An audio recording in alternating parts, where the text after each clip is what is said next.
Hey everyone, thanks so much for clicking on the video. Before we start, I wanted to invite you to join my Discord server. It's a big community of just me, my friends, and my viewers all playing video games, talking movies, TV shows, video games, anime, and everything in between. If that sounds like fun to you, then click the link in the description.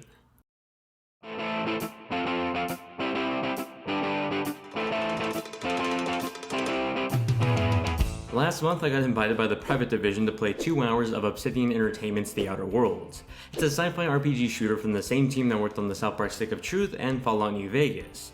Outer Worlds plays like the latter, but I don't want to focus on comparisons for too much because The Outer Worlds is its own unique adventure. My journey began on the terraformed moon called Monarch. Monarch is controlled by the corporate board, making it one of the most secure places in the galaxy. In response, Dr. Wells, the scientist-looking fella from the trailers, sends us on a mission to enter the Stellar Bay. Along with me on my mission were my 2 companions, Nyoka and Parvale. Monarch is home to some interesting cities and life. Being run by the corporation, you can find a lot of robots and security men throughout the overworld. There's plenty of wildlife too.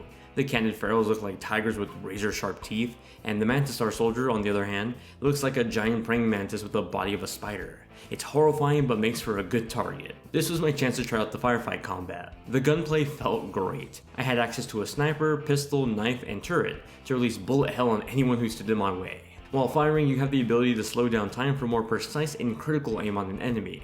Outer Worlds calls it TTD, or Tactical Time Dilation. When aiming with it, it gives you the stats of your enemy, letting you know their health, armor, and an analysis of their body. With my companions at my side, each of them brought along a special ability move to help me take out the strongest enemies. They're located at the bottom left of the screen and activated with the press of the D-pad. Pressing up sends them towards the enemy, and pressing down reels them back in, while pressing left or right activates each one of their special attacks.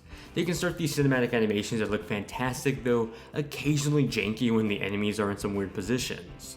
Diving into more of the RPG elements, there's our attributes and aptitude.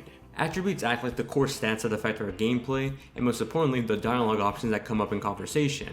These are broken up into body, mind, and personality. Each of these cores have subsections too.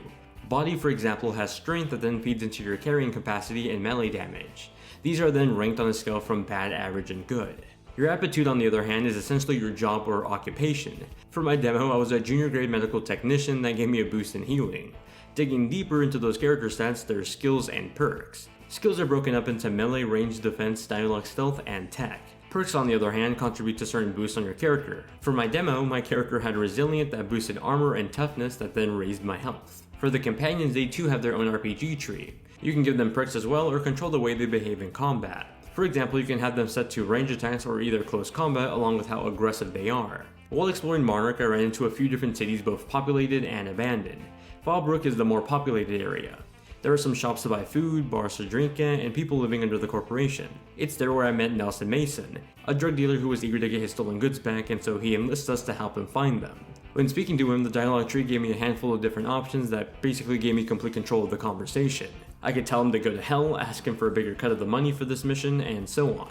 It seemed intricate, really fleshing out the options at my disposal, rather than just a simple yes I'll do it or no I won't. The animations of characters seemed a bit stiff, like the facial animation didn't exactly fit the voice expressions, but the actual performances of the NPCs were fantastic. Anyway, I wanted to look around Fallbrook, and so I said yes. This had me scavenging around Fallbrook for sprats, aka alien rats, carrying drugs and asking the town people for any clues. Another mission led me on to the other side of Monarch, a town called Amber Heights, where people ran away from the corporation. They live in isolation from the corporation, but now are pretty tight on food, medicine, and supplies. It's a peaceful town where everyone is welcome until you betray them and then they murder you. You know, peaceful people. Anyway, that was the end of my demo, and for someone that didn't really have Outer Worlds on their radar before, this certainly pinned it down for me. I'm excited to explore everything, talk to people, and just leave my mark on the universe. What you do and how you choose to do it all affect the world around you. It's a true RPG through and through, and while it does have that sense of jank at times, keep in mind this is still a development build that I played. My anticipation for Outer Worlds is out of this world, and this was me writing this preview before the Switch announcement happened. And now I'm more excited to not only play this on a 4K system, because I was playing this at 4K 60 on the PC, but now also on the go with my Switch. It's going to be fantastic.